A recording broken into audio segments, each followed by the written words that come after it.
Bueno, Sandra, pues bienvenida a Nexus. Es un placer tenerte aquí con nosotros. Y la verdad que me hacía muchísima ilusión tener esta entrevista contigo. Hemos estado, bueno, mirando todas tus redes sociales, tu página web, toda la experiencia y el bagaje que ya tienes. Y bueno, me llena de ilusión tenerte hoy aquí con nosotros para poder seguir aprendiendo y que también te puedan conocer y bueno, y sepan pues quién es Sandra, de dónde viene, a qué se dedica y bueno, no sé si nos puedes contar un poquito, Sandra, para que te conozcan un poquito y aterricen, ¿no?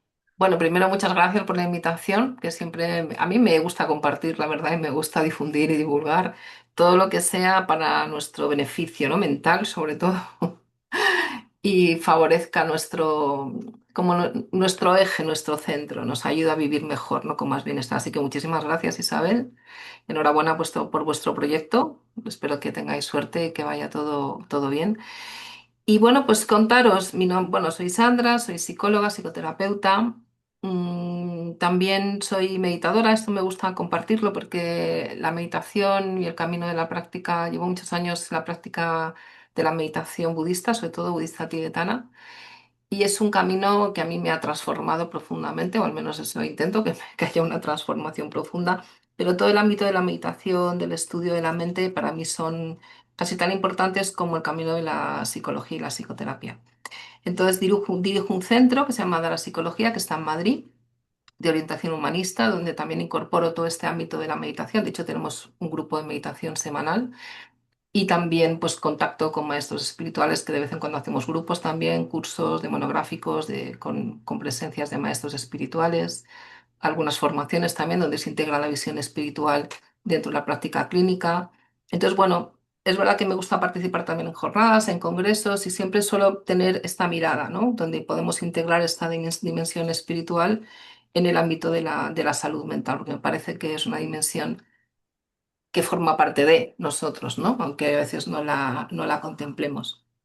Y bueno, mi camino se desarrolla por ahí. También soy madre de un hijo con 20 años, ya es un adulto, pero es otro punto importante en mi vida. Como mis pilares, el trabajo, mi espiritualidad, mi hijo, mi profesión, están ahí todos bastante integrados. Y bueno, pues contenta de estar aquí, de compartir lo que me quieras preguntar y lo que pueda ap- aportar. Claro, pues mira, Sandra, una de las cuestiones que sí que voy a aprovechar la oportunidad que tenemos aquí, es como una pregunta, ¿no? Que muchísima gente se hace y es, bueno, bajo tu opinión, ¿cuál crees que es la emoción que más suele sabotear al ser humano, ¿no? O en general al bienestar personal.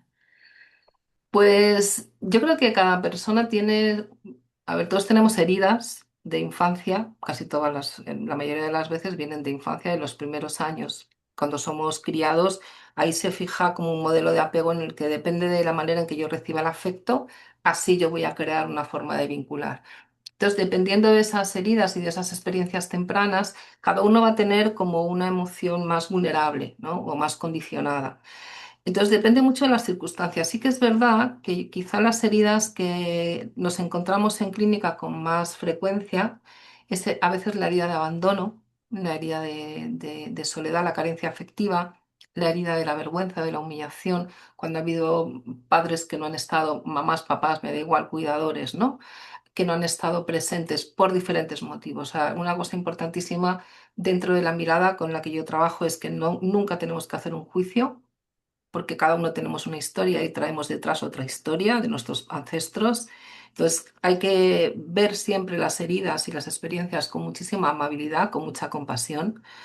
Entonces, a veces esas heridas de abandono producen pues mucho miedo a no ser queridos. Y en ese miedo de no ser queridos se ponen en alerta muchísimas situaciones, ¿no? El miedo a, si yo no siento que una persona me va a dejar, pues puedo hacer verdaderas barbaridades para que no me deje, o incluso un trabajo que no me gusta, pero me da miedo a perderlo y me expongo a situaciones que a veces son imposibles de gestionar o que me hacen muchísimo daño. Entonces, dependiendo, pero es verdad que a veces la herida del abandono, la herida de la falta de afecto, esa carencia, suele ser bastante profunda a veces y condiciona muchísimo, produce muchísimo dolor. Mm. Sí, sí, sí, sí, totalmente. hay algo que has nombrado, ¿no? Y es el verbo juzgar. Es lo que siempre hacemos, ¿no? De manera casi que automática. O sea, no nos damos cuenta y estamos juzgando, señalando y dando por hecho cosas que, aparte de que hieren también a la otra persona, como que enredamos más, ¿no? La situación. Y estamos operando desde el desconocimiento, porque justo lo que tú has dicho, mucha gente no es consciente de lo que acabas de explicarnos, ¿no? De esa infancia y de esas heridas que están ahí, aunque no se vean, y que dirigen tu vida, ¿no? Porque mucha gente, aunque no lo acepte o no lo quiera ver, es la realidad, ¿no? Los resultados hablan por sí solos. Claro, piensa que cuando hay heridas, todo hay como grados, ¿no? De hecho, en psicología se habla del trauma con T mayúscula y el trauma con T minúscula. Trauma con T mayúscula puede ser una situación pues puntual que tiene un impacto, una catarsis muy profunda.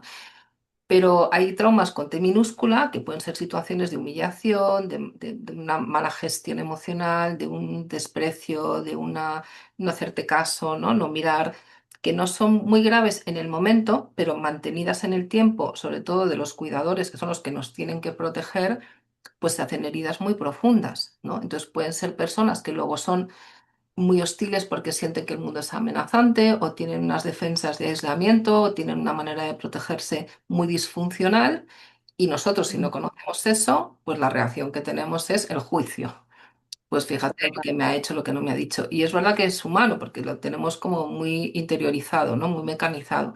Entonces ahí sí que es verdad que es importante tener una visión, intentar ir más allá de lo que se dice, más allá de lo que se hace. ¿Cuál es el dolor que hay detrás para que esa persona tenga que actuar de esa manera? No tanto como para decir que no me importa, porque tiene un efecto, lógicamente, con el resto, pero sí para poder entender, ¿no? Para poder entender y ser un poco más comprensivos y más compasivos con lo que pueda pasar en la relación con personas que a veces no se saben relacionar adecuadamente y producen dolor, ¿no? Entonces, esto sí Claro, es importante, como tener otra mirada, ¿no? Ir más al corazón de la persona. claro. Y Sandra, no sé si esto, bueno, pues nos lo podrás contestar, pero ¿cómo, o sea, en qué momento puedo yo diferenciar entre una persona que realmente está reaccionando desde la herida o respondiendo realmente de manera consciente? O sea, ¿cómo identifico yo cuando una persona está operando desde la conciencia plena o desde esa herida y está reaccionando, ¿no? Porque a veces a lo mejor pues no entendemos, ¿no? El por qué está haciendo X cosa o desde dónde hace X cosa o no sé si somos capaces, ¿no? De poder detectar o mirar eso, porque Yo creo que o sea, nosotros saber desde dónde lo hace la otra persona no es fácil. Es fácil saber desde dónde lo hacemos nosotros. claro, Claro, porque en el otro es difícil, ¿no? Yo puedo intuir que hay un daño, que hay un dolor. A veces hay personas que tienen mala intención conscientemente, porque la claro, tienen, ¿no? Y otras claro, personas que a lo mejor es algo muy reactivo, que tiene que ver con una herida que ni siquiera son conscientes de lo que se les está moviendo por dentro. Fácil vale, de identificar, yo creo que tienes que conocer bien a la otra persona como para poderlo identificar, ¿no? Sin embargo, recojo esto porque me parece una pregunta interesante. ¿Qué pasa cuando nosotros actuamos de una manera? ¿Desde dónde actuamos? Entonces, ahí sí que es importante como hacernos cargo nosotros. Qué es lo que se me está moviendo a mí? Cuando hay, por ejemplo, en terapia también se dice cuando hay una reacción desproporcionada a un estímulo, es porque hay algo que a mí me está tocando personalmente. Porque fíjate, Isabel, que no todas las situaciones hacen el mismo efecto en las mismas personas. O sea, hay algo, vale, ¿no? Que a ti te puede sacar de quicio y yo digo, pero qué tontería, si no es para tanto, ¿no? O al revés. Entonces, no es tanto lo que se hace, sino el impacto que tiene en nosotros y que toca mío, de mi experiencia, que yo soy más vulnerable a eso. Entonces, ahí sí que es nuestra responsabilidad de saber qué está pasando, qué me está tocando, intentar tener una mirada amable a eso que me está tocando, porque probablemente ahí hay una herida, hay una experiencia en la que a mí me han dañado en algo relacionado con esto. Entonces, ahí sí que es importante como tener esa mirada compasiva a lo que a mí me pasa, pero también diligente de decir, bueno, voy a intentar sanar esto o al menos tener una respuesta más adaptativa que no provoque un daño en el otro. claro, ¿No? Y si soy yo la que recibo el impacto y la otra persona, pues puedo activar un antídoto. Por ejemplo, si alguien se enfada conmigo y me responde mal, pues yo puedo poner en marcha un antídoto que diga, bueno, voy a ser más paciente o más comprensivo o más compasivo ante esta reacción, que no quiere decir que luego no pueda hablar con la persona y decir, oye, ¿qué ha pasado? ¿Por qué te ha dolido esto? ¿Esa reacción de dónde viene? Si hay confianza, se puede establecer como ese diálogo para poder entender qué es lo que está pasando cuando sentimos que es una reacción desproporcionada. Entonces ahí sí que es bueno como explorar. sí, Mm, totalmente. Pues sí, me parece súper interesante lo que acabas de comentar. mm, Y nos has comentado, Sandra, que bueno, el mundo de la espiritualidad es tu campo. Y mm, sí que me gustaría preguntarte para todas aquellas personas que nos están viendo, que nos explicaras desde tu punto de vista, desde tu experiencia, desde tu manera de verlo, ¿no? mm. ¿Qué es la espiritualidad y qué nos aporta o qué podemos, ¿no? O sea, ¿cómo podemos integrarla en nuestra vida? Pues, a ver, la espiritualidad yo creo que es una dimensión, es verdad que ahora se está hablando más, afortunadamente, pero también hay que tener cuidado porque a veces si no se, como que se pervierte un poco, ¿no? Ujú. El, el área. Yo lo hablo un poco, sinceramente, desde mi experiencia. Para mí es una dimensión que contempla que tenemos como seres humanos porque es lo que es como el aliento de vida, ¿no? Y muchas ciencias, experiencias contemplativas, ciencias contemplativas o tradiciones contemplativas en las que se trabaja la espiritualidad. Y se llega como desde diferentes caminos, no necesariamente a través de alguna religión, a veces que no, y no siempre va unida la espiritualidad con la religión, ¿no? La religión es como la forma un poco más reglada, más institucional, y yo creo que la espiritualidad trasciende la religión, no se puede encapsular, ¿no? en algo concreto. Entonces, yo creo que es importante tener esa dimensión, tenerla consciente, porque desde mi punto de vista, la espiritualidad nos da un sentido de lo que realmente somos y lo que no somos. O sea, nosotros tenemos como un yo construido con una serie de parámetros, ¿no? Yo soy madre, soy psicóloga, soy mujer, ¿no? Soy española, soy psicóloga, lo que sea. Y eso nos da como un constructo. Pero más allá de todo eso, está esa dimensión espiritual, que es ese ser, esa, ese ser como esencial que va más allá de lo construido, que va más allá de los mm, no sé, como de lo que está programado, de los condicionamientos. Y ese aspecto interno, que hay una manera de llegar a él, que es, por ejemplo, a través de la meditación. La meditación es un camino milenario, lleva miles de años en el mundo, y es parar, observar, mirar hacia adentro y conectar con algo que va más allá de todo lo construido, todos los constructos internos, de toda esa mente discursiva, va más allá de ese ruido mental. Y ahí conectamos con una dimensión muchísimo más profunda, con un espacio mental que nos une a todos y es como una conciencia compartida, es como una sabiduría prístina que todos tenemos y que realmente podemos acudir a ella. Esto a mí me parece muy interesante. Por ejemplo, el budismo aporta. Yo me nutro mucho del budismo porque me parece, independientemente de un camino espiritual, una filosofía de la mente y una ciencia de la mente. Son grandes estudiosos de la mente desde hace miles de años. Llevan miles de años estudiando la mente. Entonces, ellos nos dicen que todos tenemos el potencial de la iluminación, que en todos los seres, no solamente los seres humanos, incluso todos los seres vivos, insectos, animales, hay un potencial a desarrollar que es el potencial de la iluminación y que tiene que ver cuando ese potencial se despierta, cuando empezamos a liberar todo aquello que no somos. Entonces ahí se despliega esa dimensión espiritual y esa está en todos nosotros. Y esa es una gran noticia porque que todos sepamos que nuestra esencia es pura, está iluminada de forma natural y es perfecta, nos libera también de muchas cargas, porque hay muchas personas que tienen mucho dolor y sienten que hay algo malo en ellas.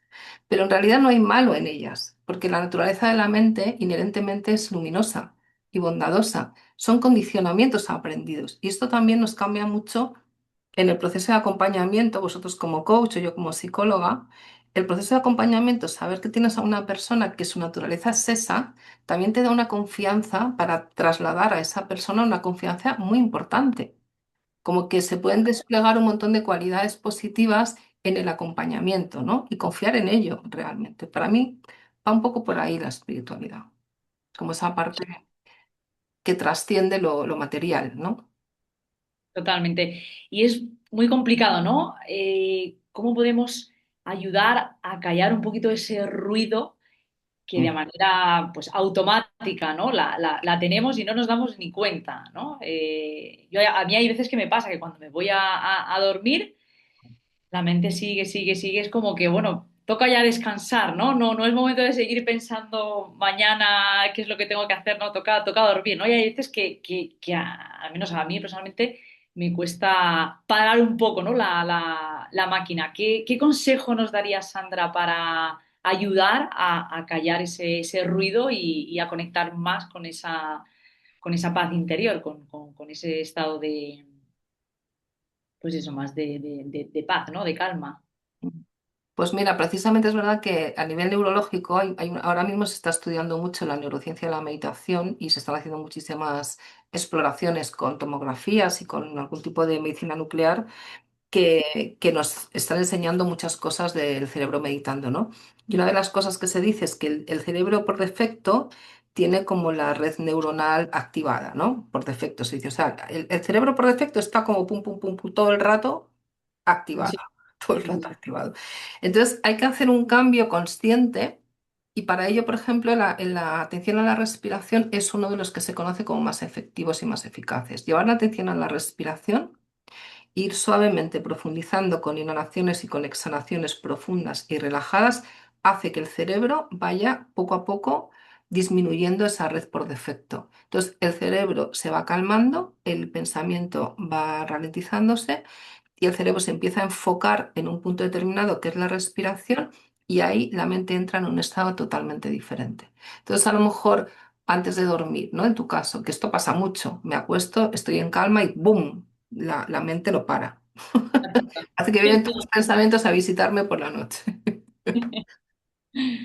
Entonces, hacer una concentración, por ejemplo, una toma de atención en la respiración, eso te puede ayudar a calmar la mente, como muy concentrada, ¿no? Te puedes poner incluso hay músicas que ayudan también a calmar la mente, llevar la atención a la respiración, la inhalación, la exhalación, la inhalación, la exhalación. Las puedes contar, porque el contar también hace que la mente esté más concentrada y eso hace que poco a poco te vayas calmando, la mente se vaya suavizando y y los pensamientos van disolviéndose.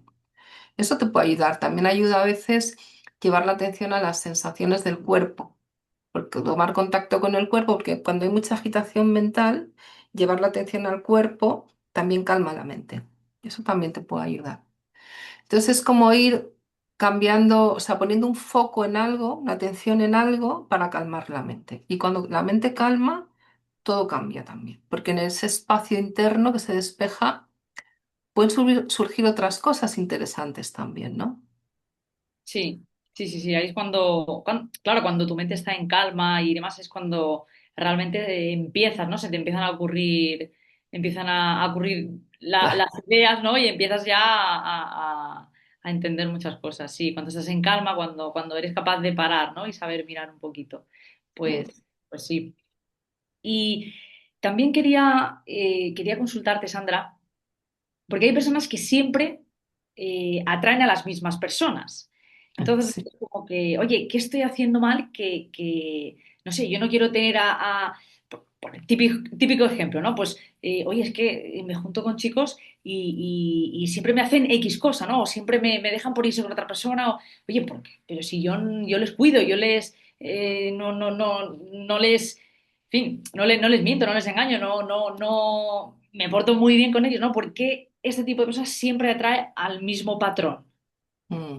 Eso tiene que ver con algo no resuelto, normalmente. Cuando se repite un patrón es porque tenemos nosotros alguna experiencia no resuelta que no está bien digerida, digamos, no se ha reparado. Si, por ejemplo, voy a poner un extremo porque a veces con los extremos se entienden las cosas mejor, ¿no? Vamos a poner una mujer, por ejemplo, como somos las dos mujeres, que ha Vale. vivido una situación en casa de malos tratos, ¿vale? Me da igual por parte de padre, por parte de madre. un ambiente hostil y un ambiente con malos tratos. Entonces, si yo hoy soy una niña y en mi casa estoy empapándome de que el afecto, el amor que yo siento que debería recibir de mis padres está condicionado, contaminado por los malos tratos, por las vejaciones, por las humillaciones, por las peleas, por la hostilidad, pero son mis padres y en algún momento puedo recibir algún tipo de cariño o de cuidado, inconscientemente yo voy a tener una asociación muy profunda entre el maltrato y el afecto y el amor. Así, o sea, lo normalizo. Siento que esto va unido. Entonces, es muy fácil que como mujer busque relaciones de hombres que me hacen daño, porque lo tengo normalizado. Y además, aunque sepa que no es bueno, cuando yo soy niña no puedo controlar. Soy una, o sea, cuando eres niño tienes una necesidad imperiosa de adaptarte a lo que esperan de ti para recibir el cariño de tus padres. Un adulto se puede ir de una casa donde no se siente bien, pero un niño no tiene dónde ir, tiene que quedarse ahí.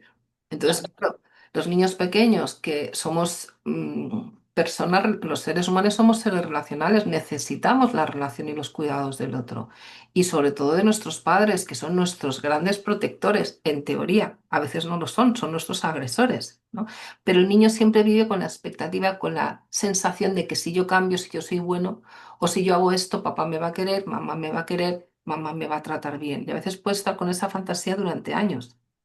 Entonces hay una adaptación del niño que va perdiendo su autenticidad, que va perdiendo su espontaneidad para sentirse que desde ahí puede ser querido, ¿vale? Entonces aprende a estar ahí. Y eso se puede repetir cuando eres adulto. Y entonces el adulto, ¿qué pasa? Como ahora siente que no es niño, siente que es adulto, dice, ah, ahora soy yo quien tengo el control. Y yo siento que ahora tengo el control y entonces yo puedo cambiar a la pareja o al chico o a la chica que me tratan mal porque ahora tengo el control, pero normalmente no suele pasar así. Entonces es algo que hay que explorar.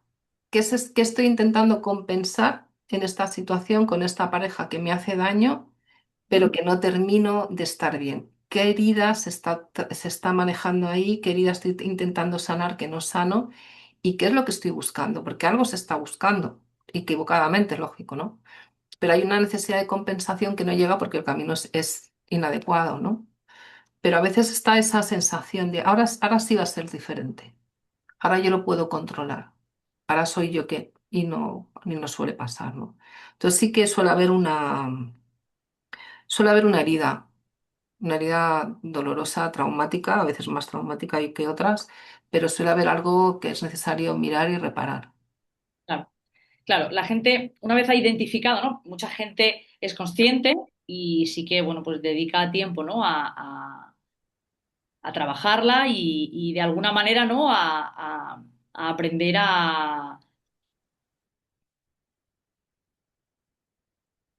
bueno, no a vivir con ella, pero sí que bueno, pues a que sepa que ¿me escuchas? Es que se está como cortando un poco. Ay, sí, se está cortando. ¿Me escuchas ahora? Sí, es que Ahora te no sé qué ha escucho. pasado, se me ha quedado la pantalla.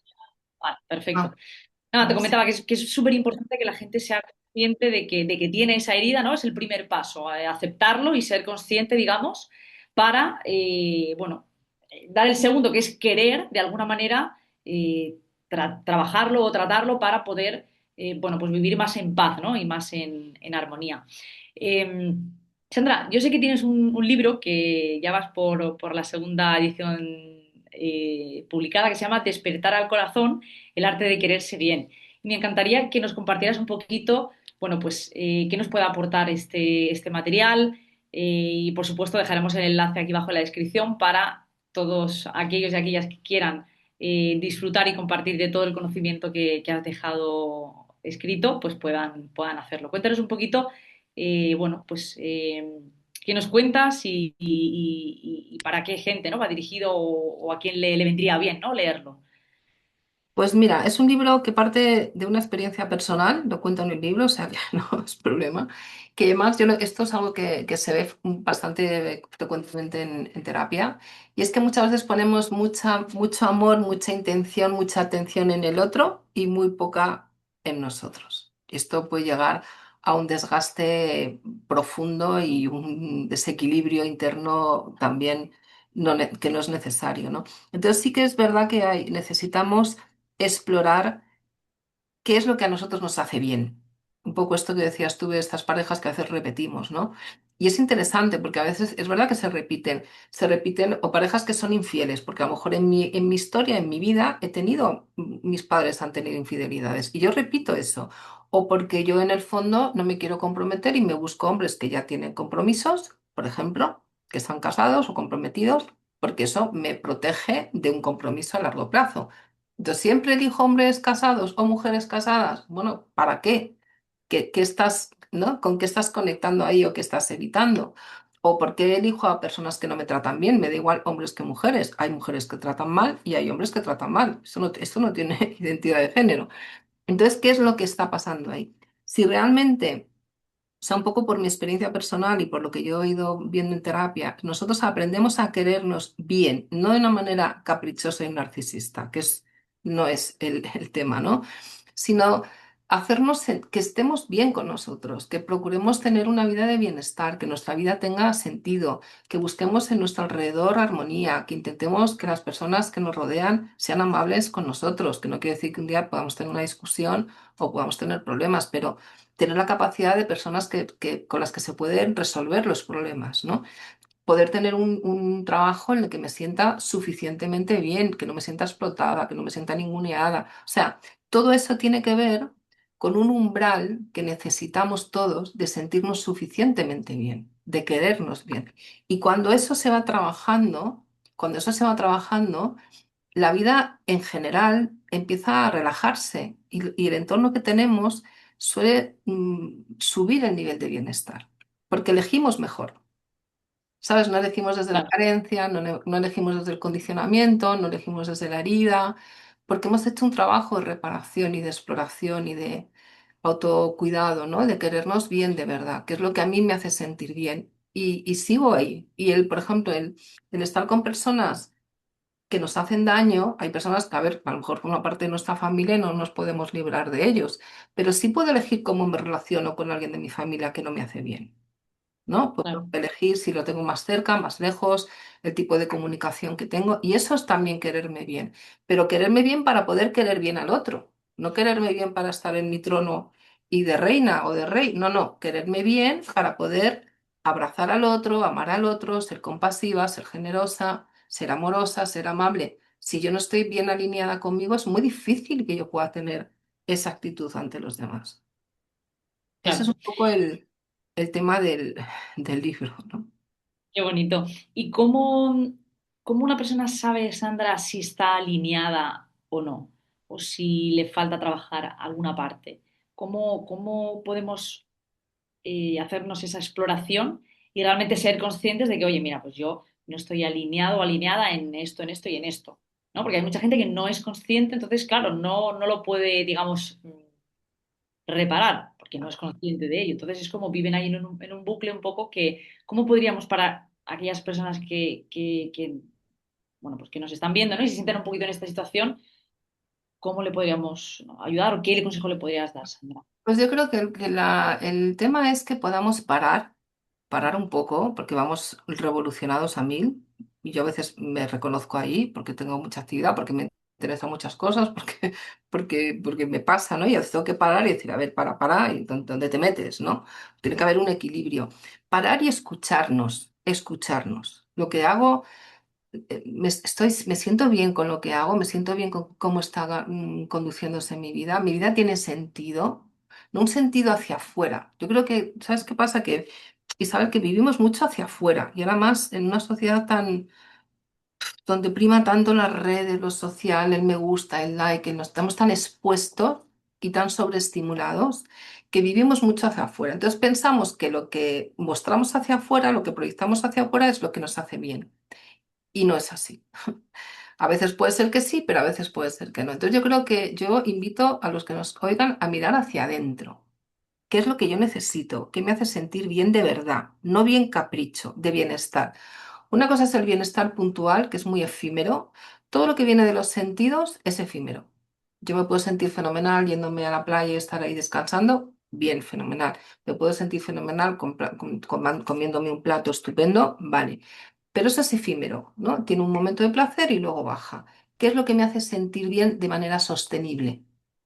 claro. Es ¿Sabes? una gran pregunta. Claro, ¿qué es lo que a mí me nutre a nivel emocional, a nivel espiritual, a nivel personal? ¿Qué me nutre? Me nutre estar con amigos que me hacen bien, me nutre estar en mi casa leyendo un libro, me nutre salir al campo, me nutre, ¿qué me nutre? Lo que sea. Pero darnos ese tiempo de exploración, de introspección y de permitirnos al menos mirar a ese nivel, ¿no? Mirar hacia adentro. Porque si hay mucho ruido de lo que quiero hacer, de lo que no tengo que hacer, toda esa estimulación que hay, es lo que decíamos antes, la mente por defecto tiene mucho ruido, pero en el ruido no podemos conectarnos con nosotros. ¿Cómo podemos conectarnos? Pues a veces dándonos ese espacio interno de silencio, de observación, qué es lo que necesito, con qué me siento bien. ¿Necesito un pastel? Vale, pero ¿eso me hace sentir bien a largo plazo? No. ¿Qué necesito? Unos amigos, encontrar una red de amigos con los que tenga intereses comunes, pues eso nutre, por ejemplo, ¿no? O una afición o un interés a hacer algo por los demás, algo que he sentido en mi vida, eso nutre. Entonces es como hacerse esas preguntas y esa introspección, porque ahí también surge la intuición. Y la intuición surge del espacio interno, la intuición no surge del ruido y surge la sabiduría interna. Mira, cuando viene la gente a terapia, yo siempre digo, y hay veces que vienen, tienen mucho, ¿no? Con mucho cacao, mucha emoción y mucha confusión, ¿no? Pero yo les digo, hay algo suficientemente sano en ti que te hace venir a terapia. ¿Por qué? Porque sabes que puedes vivir mejor de cómo vives. Eso es así. O sea, si nos damos la oportunidad de vivir mejor es porque yo sé que puedo ser más feliz de cómo estoy viviendo. Esa es la parte que hay que dejarse descubrir. Si estamos en automático, estamos con el lodo hasta aquí el cuello, por no decir otra palabra, y consideramos que "Ay, estamos en supervivencia y vivo bien". No, no, vives fatal. Estás en supervivencia. Puedes vivir mejor. ¿Por qué? Y ahí entra la dimensión espiritual. Porque tu naturaleza no es esa. ¿Sabes? Nuestra naturaleza es una naturaleza que vive en la paz. Donde cuando reposamos ahí surge la paz. ¿Por qué me tengo por qué me tengo que condicionar a vivir peor? ¿No? ¿Por qué tengo que quedarme con eso? No nos merecemos eso. ¿Sabes? Isabel, no.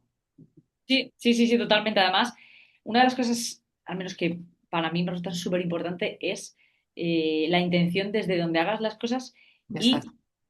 y el contexto que te rodea, ¿no? Tu entorno es súper importante porque sí que evidentemente no puedes cambiar lo que ya te ha pasado, pero sí lo que, lo que te viene, ¿no? En el futuro. Y de las heridas o puedes aprender o puedes victimizarte ahí en ellas. Pero Exacto. esto va a depender todo del foco, de la perspectiva de las gafas, ¿no? A través de las cuales tú lo mires. Porque, claro, como una misma situación a una persona le ha impulsado y a otra le ha terminado de hundir más, ¿no? Entonces yo creo que Claro.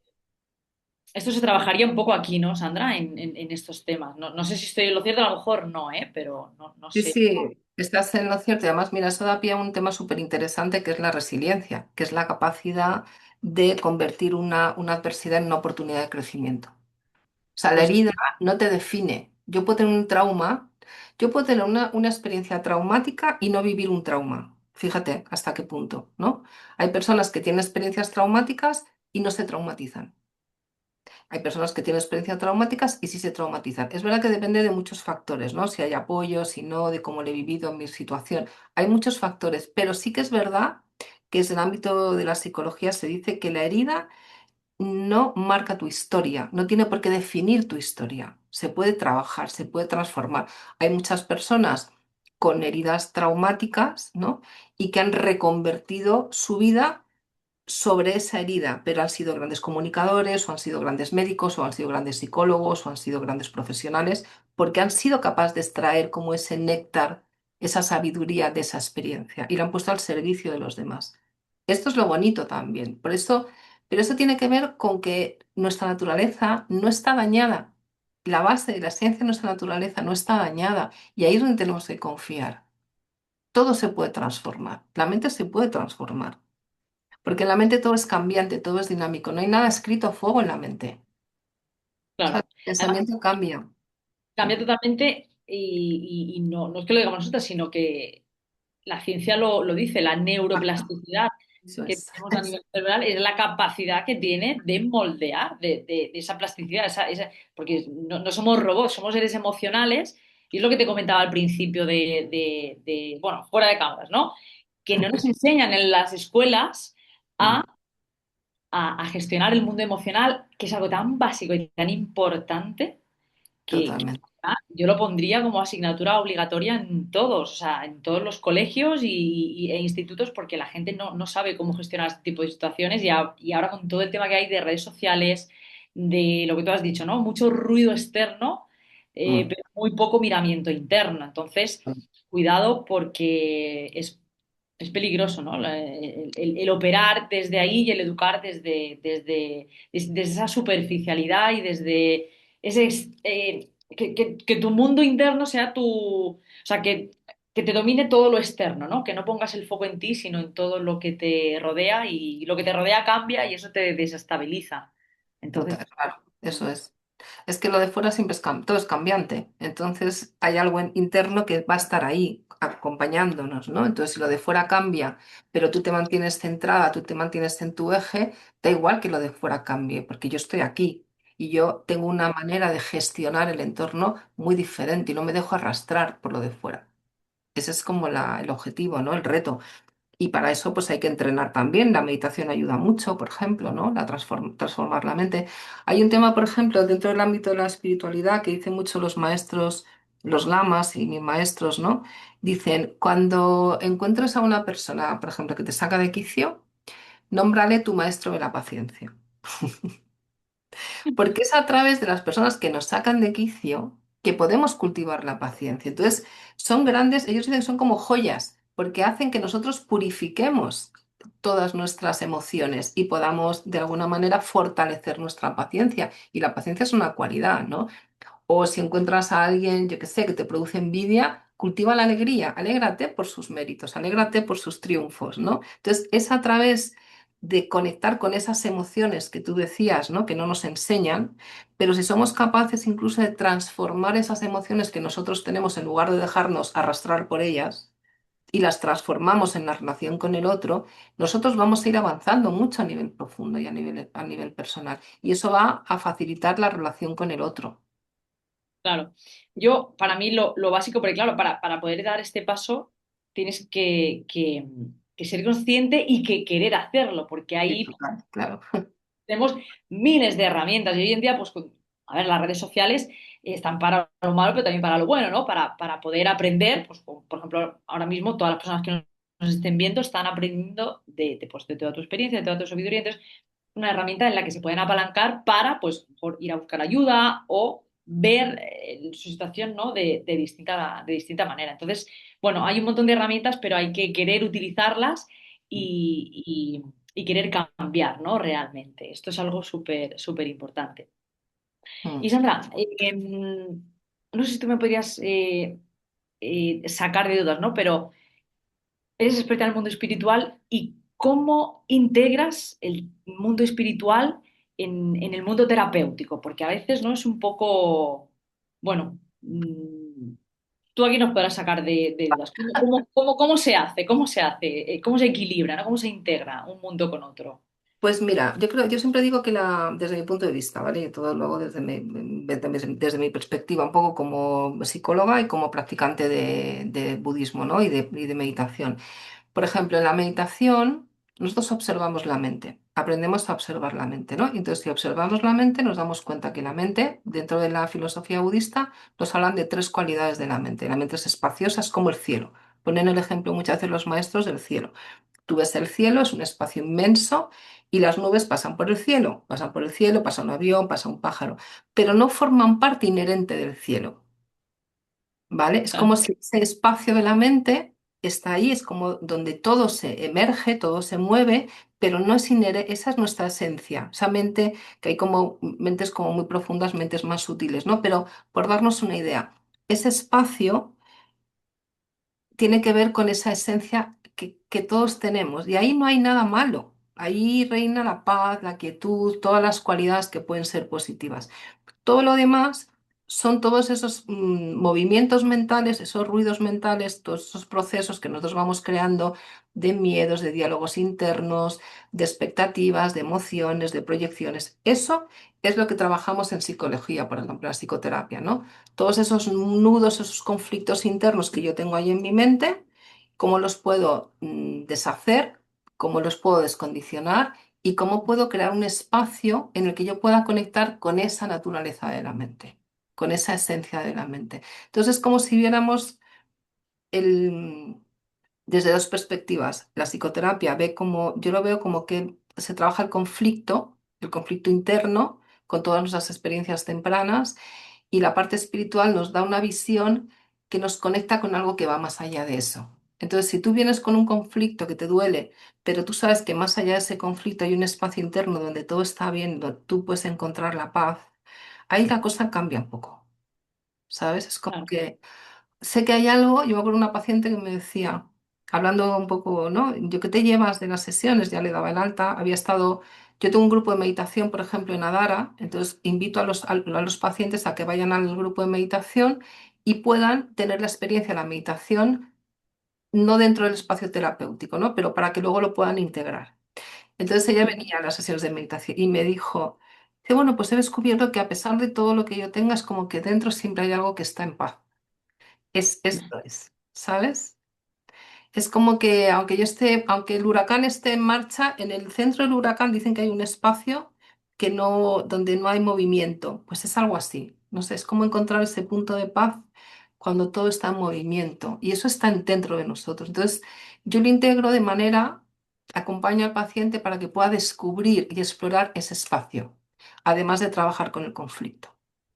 Entonces se abre otra dimensión, ¿sabes? Es como uf, es verdad. Entonces las cosas no son tan pesadas. Te das cuenta que hoy me levanto con algo que me raya mucho en la cabeza, pero a lo largo del día se va diluyendo como en las nubes y luego ya no lo veo tan pesado, porque en realidad es así. Los pensamientos están todo el rato cambiando. Entonces empieza a tener como una sensación del conflicto y del dolor no tan pesada, un poco más liviana, lo podemos manejar de otra manera. También se abren como más perspectiva, puedo mirar las situaciones desde diferentes puntos de vista, no solamente desde mi lugar, pues puedo ver el otro que también tiene esto, como decíamos, ¿no? Tiene sus condicionamientos, tiene su visión. Entonces ya no es el egocentrismo de es que tú me has hecho esto a mí, yo, ¿sabes? Sino que el ego se diluye, porque el ego es un constructo, empezamos a ver que todo es mucho más ligero, que las cosas no son tan sólidas como parecen. Entonces empieza a ver ahí como una dimensión, como una mirada más completa, ¿no? Como más integrada. No sé si te Sí, sí. pero No, sí, sí, a la perfección. Además, es una herramienta que se cultiva poco a poco, ¿no? Quiero decir, el aprender a meditar y este tipo de cosas, sí que me gustaría que lo aclararas porque no, esto no se consigue, ¿no? En una semana. Quiero decir, hay que practicar, hay que tener mucha paciencia, hay que ser constante, ¿no? Si sí. no estoy en lo cierto, corrígeme, pero hay mucha gente que no tiene esa paciencia y esa constancia. Entonces, realmente, Sandra, para aprender a meditar bien, para que tenga sentido, para que realmente te impulse, ¿no? En tu vida, ¿cuánto tiempo más o menos, o no tiempo, sino más o menos qué señales debemos de seguir o tenemos que hacer para realmente practicar la meditación y que tenga sentido y que poco a poco vayamos mejorándola? Pues ahí lo mejor es encontrar un sitio que afortunadamente eso es verdad, hay ahora mismo bastante oferta. Yo no sé esto dónde se emitirá, pero por lo menos en Madrid y en general en casi todos los sitios hay bastante oferta porque hay bastante demanda. Y también hay muchos grupos de sangas de meditación online, o sea, esto es fácil de encontrar. Sí que es cierto que hay que encontrar buenos maestros, no cualquiera vale. Para mí, o sea, para mí la figura del maestro es muy importante porque igual que elegimos un buen profesor para formarnos en una especialidad, creo que el mundo espiritual también tiene sus riesgos y sus peligros y tenemos que elegir un buen maestro. O sea, hay que chequear al maestro, ¿no? Y hay que saber informarnos bien de la calidad y la cualidad humana del maestro. Entonces, bueno, pues los beneficios de la meditación son muchos y afortunadamente es verdad que ahora la ciencia los está midiendo, ¿no? Los occidentales necesitamos medirlo todo y ahora se está midiendo el beneficio de la meditación. Y se sabe, pues, que incluso tiene impacto en la estructura del cerebro. O sea, por ejemplo, ahora hay muchos cursos de mindfulness. La gente que hace los cursos de mindfulness o las meditaciones pues se sabe que cada, no sé, si hay un periodo de 30 días durante 5 minutos o 10 minutos, ya hay un cambio en la estructura cerebral. Por ejemplo, la corteza prefrontal, que es la que nos lleva más a la reflexión, a la parte como un poco más trascendental y que tiene más que ver con la planificación, se engrosa, ¿no? En la parte límbica, la amígdala, que es una zona del cerebro que está más relacionada con el secuestro emocional, con la impulsividad, con como las emociones desbordadas, se reduce, o sea, va teniendo menos peso, entonces hay más compensación, ¿no? Hay más reflexión, menos reactividad y hay más toma de conciencia. Eso pasa en el cerebro, ¿no? Hay también como si hay meditadores que llevan mucho tiempo, pues se nota también en algunas áreas que incluso hay una parte que a mí cuando me lo escuché me encantó, hay una zona del cerebro que se llama la ínsula, que tiene que ver como con la metacognición y con el pensamiento autorreferencial de uno mismo, ¿no? Entonces, cuando está en la meditación, durante un tiempo parece que se hace más grande, como que hay más conciencia de uno mismo, pero cuando hay ya meditadores muy experimentados, te hablo de maestros ya con grandes organizaciones, he escuchado que esa parte del cerebro en las imágenes se apaga. Y esto tiene que ver porque ahí se disuelve la idea del yo y empieza a haber un sentimiento de unidad. ¿Sabes? Es como que los seres muy realizados están como conectados con todos. No hay una sensación de un yo individual. Esto que se habla tanto de la no dualidad, de la unidad, a nivel cerebral hay una muestra de eso y esto me parece súper bonito, ¿no? Tiene que ser personas que tienen muchísima práctica, ¿no? Pero se ha constatado a nivel científico y eso nos ayuda porque nos hace ver que la práctica nos humaniza, hace que tengamos como más sentimiento de colectivo, vemos menos diferencias entre el otro y yo, hay una más sensación de unidad. Entonces, tiene muchísimos beneficios. Y a nivel práctico, o sea, como cotidiano, lo que sí yo noto es que la mente se va transformando, sobre todo es menos reactiva, hay menos pensamiento automático, ¿sabes? O sea, más capacidad de transformación de las emociones. No somos tan esclavos de las emociones. Sí. Vale. Pues es una herramienta que me parece súper importante que la gente realmente la trabaje, porque claro, la parte teórica nos la sabemos todos, ¿no? Claro, Luego, ponerlo en práctica, yo siempre lo digo, ¿no? De todas las cosas que, por ejemplo, la gente aprenda en esta entrevista, con que solo practique una y realmente la lleve a cabo, pues ya es un gran adelanto, ¿no? Y ya es un gran paso. Y Sandra, si tuvieras, esta pregunta siempre me encanta hacerla a la gente que pasa por aquí. Si tuvieras ¿no? Imagínate que mañana ya se nos termina el mundo y tienes que lanzar un uf, mensaje final, digamos, para que, bueno, la gente, para dejar huella, ¿no? Para que la gente realmente, pues de todo lo que ha aprendido en su vida o de todo lo que tú has aprendido en la tuya, pues quieras proyectar, ¿no? O quieras lanzar bueno, si lo quieres compartir aquí con nosotros, es una pregunta que bueno, cada persona que pasa por aquí es una sorpresa y un mundo totalmente distinto y es una pregunta que me encanta hacerla porque me parece algo muy bonito, ¿no? Que de todo el aprendizaje que una persona ha tenido en su vida, pues si tuviese que escoger una sola como consejo, como recomendación, como dejar aquí tu huella, para ti, Sandra, ¿cuál sería? pues yo, fíjate, creo que me iría a invitar a tener una mirada compasiva, fomentar la compasión con nosotros y la compasión con el resto. Creo que la compasión no tenemos que perderla, que una humanidad compasiva es una humanidad sana, una humanidad, sabes, que tiene bienestar. Y es un sentimiento que tendríamos que cultivar todos de alguna manera. Creo que todo iría muchísimo mejor. Me quedo con eso, con la compasión. Qué bonito. Compasión vista, porque también eso es interesante, no como tenemos a veces programado por la cultura que tenemos de victimizar al otro, ¿no? Sí, sí, La sí. compasión más conecto con mi sufrimiento, conecto con tu sufrimiento y te acompaño en esto, ¿no? Te acompaño a que tú puedas liberarlo igual que yo me acompaño a mí misma a que la pueda liberar, un poco como desde ahí, como un acompañamiento sano, ¿no? Qué bonito. Movilizarme para eso. Eso creo que es lo que da sentido, es lo que intento que dé sentido a mi vida, que no es fácil a veces, pero es la atención y la intención. Como decías tú, súper importante lo que has dicho antes de la intención, ¿eh? Súper importante. Sí, sí, sí, sí. Yo esto lo comento en las entrevistas que tengo con los invitados y hay un ejercicio que aprendí hace tiempo, que esto siempre lo comparto, bueno, pues lo comparto en los episodios bueno, por si le puede ayudar a la gente, ¿no?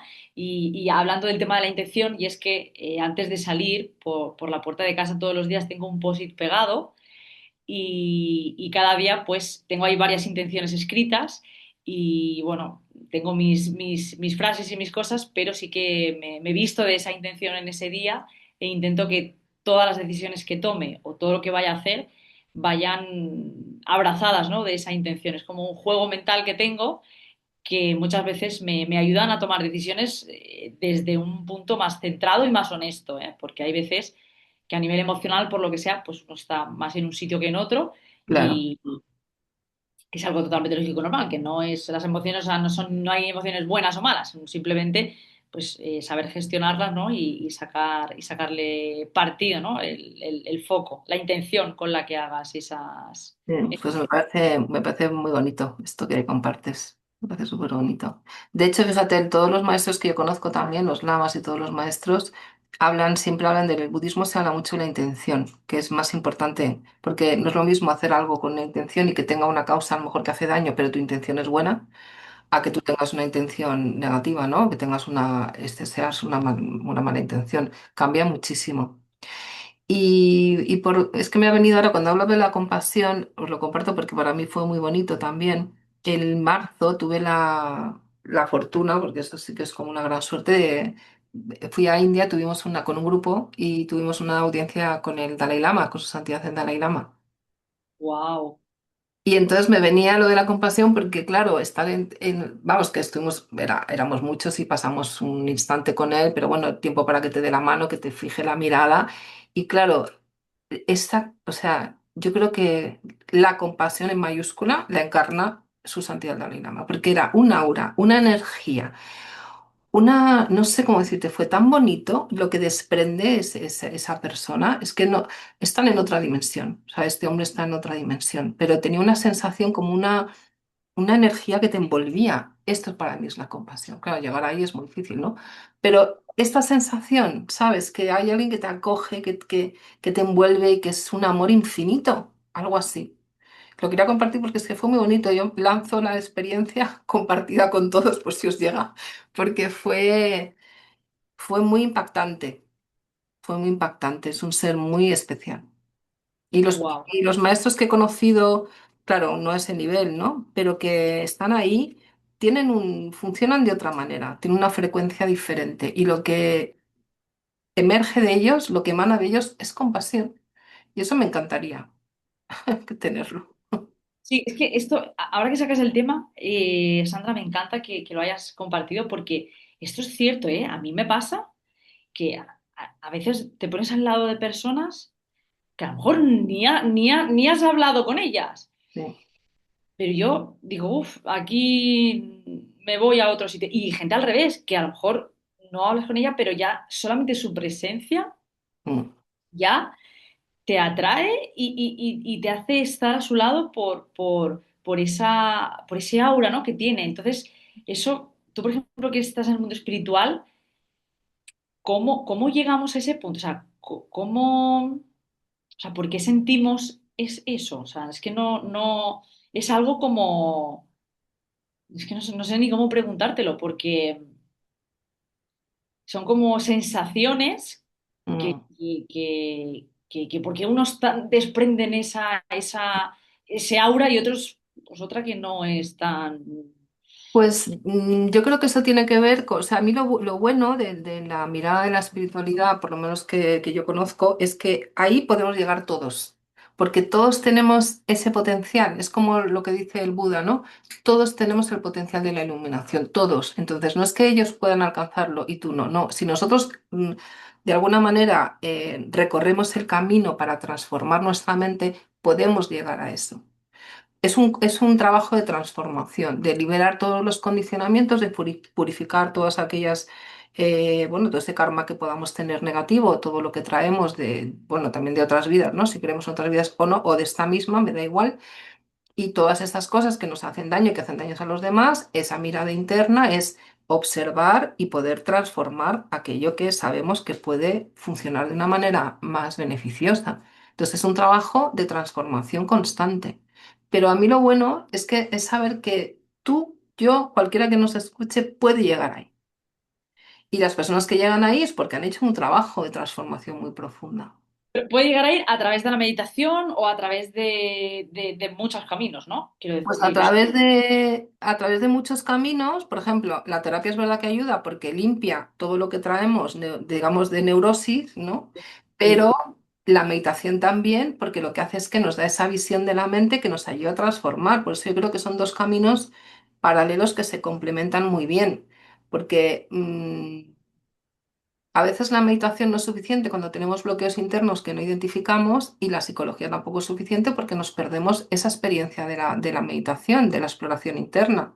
Entonces, necesitamos necesitamos los dos caminos. Pero, por No, no. ejemplo, hay muchas tradiciones espirituales que ofrecen caminos, ¿no? El budismo es una, bueno, el cristianismo también tiene la parte de los místicos. Los místicos cristianos eran seres también con una aura, ¿no? Y con una, por eso se les ponía con el aura amarilla, porque Sí. deberían desprender eso, ¿no? Tenemos ejemplos aquí, por ejemplo, Teresa de Calcuta, que es una persona que es coetánea nuestra, ¿no? Contemporánea, pues una Mm. persona excepcional que dedicó su vida, y hay muchas personas, Vicente Ferrer también, yo le conocí personalmente, hay muchas personas que hacen mucho bien. Hay una maestra, que esta es una maestra, yo también la nombro aquí porque me parece muy, muy especial, se llama Ama, que es una gurú india, que es una mujer, no sé si has oído hablar de ella, no. Me suena, me suena, me suena, me suena. Sí, sí, sí, sí. Sí, sí, sí, sí. Pues es una mujer, yo he estado en algunas, hace poco estuve en Barcelona, yo no pude ir, pero en otras ocasiones recorre a veces va por todo el mundo y ella transmite su sabiduría y su amor a través de abrazos. Abrazos. Wow. Entonces congrega a muchísima gente y tú vas allí, ya congrega un montón de gente, pues se va, pues ahora en Barcelona, estuvo en Granollers, me parece, pues reservan un estadio y ahí se juntan cientos de personas a esperar a que te dé un abrazo. Pero es que no te imaginas el abrazo que te da, o sea, te transmite una energía que es impresionante, ¿no? Entonces son personas que están en otra dimensión. Orbitan en otra onda, ¿no? Es Totalmente. así, es que orbitan en otra onda y entonces lo que transmiten es diferente y esas personas, la presencia ante esas personas ya es transformadora de alguna manera. Totalmente. Sí. Entonces, esa capacidad, bueno, pues yo creo que la buena noticia es que todos tenemos el potencial que podemos desarrollar y que todos podemos alcanzar ese estado de plenitud, de compasión, de amor que podamos también emanar hacia los otros, ¿no? Esa es un poco la idea. Sí, sí, sí, sí. Una de las partes que más me gusta bueno, pues de enseñar, de tener también la escuela y demás, es de dejar un mundo un poquito mejor, ¿no? Claro, De lo encontrado. Y eso a es. través de lo que estamos haciendo aquí ahora, por ejemplo, pues lo estamos haciendo, lo estamos consiguiendo. Entonces, mm, pues tu granito de arena, más el mío, más el otro, más... Al final es lo que realmente hace el cambio y la intención nace desde ahí realmente. Entonces, todo lo que le proyectes amor, eh, pues va a tener, ¿no? Un buen final. Eso es súper Claro, importante. eso es así, sí.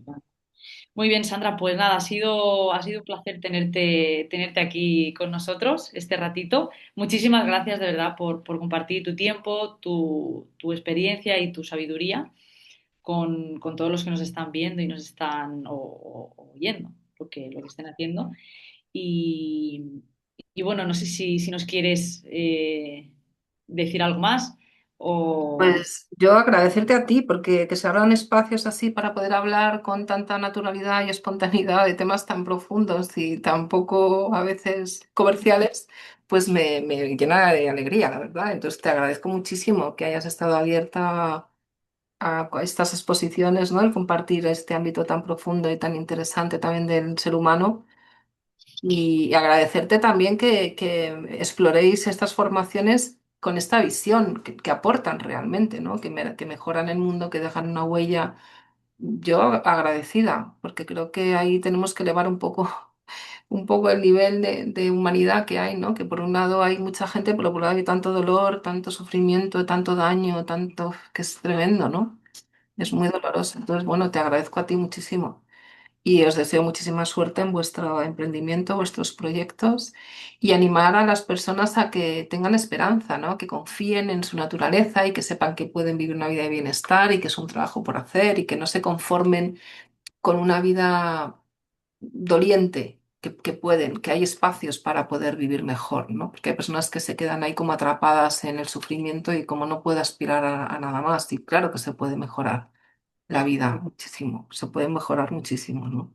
Entonces que no pierdan como esa confianza, ¿no? En su sabiduría interna, confíen en eso, diría. y que tengan esa fe, ¿no? Porque hay veces que esas personas están viendo la vida desde una perspectiva, bueno, pues que no tienen esa fe, ¿no? En ellos, o esa creencia, o esa energía, o como lo queramos llamar, ¿no? Entonces, Sí, claro, que paren un poco, ¿no? Y que no, que se den cuenta que lo externo sí es momentáneo, a todos nos gusta el placer, pero es efímero. Entonces que no depositen tanta esperanza ahí, ¿no? Que intenten ver un poco más profundo. totalmente. Totalmente. Además, lo que marca la huella de las personas no es, o sea, no son las cosas materiales, sino realmente ese sentimiento que luego te queda, ¿no? Lo que recuerdas de las personas es eso. Lo Eso, que te llevas es eso. Tú no, total. no dices, no sé, ay, qué casa más bonita tiene, que a lo mejor sí, ¿no? Pero que la huella que realmente te marca es, oye, esa persona qué bien me trató, o qué bien me habló, o qué buena, ¿no? Yo al menos me quedo siempre con eso de las personas y me acuerdo de eso de las personas. Claro, sí, además que cuando nos vayamos a otra vida, no, cuando nos muramos no nos llevamos nada, nos llevamos la experiencia que tenemos en nuestra mente, ¿no? En nuestro continuo mental. Lo demás se queda ahí todo. La huella que dejes es lo que va a permanecer. Así Claro. que, pues nada. Muchísimas Bueno, gracias, Sandra. gracias a ti, Isabel. Que vaya Venga, todo bien. Chao. un abrazo, gracias.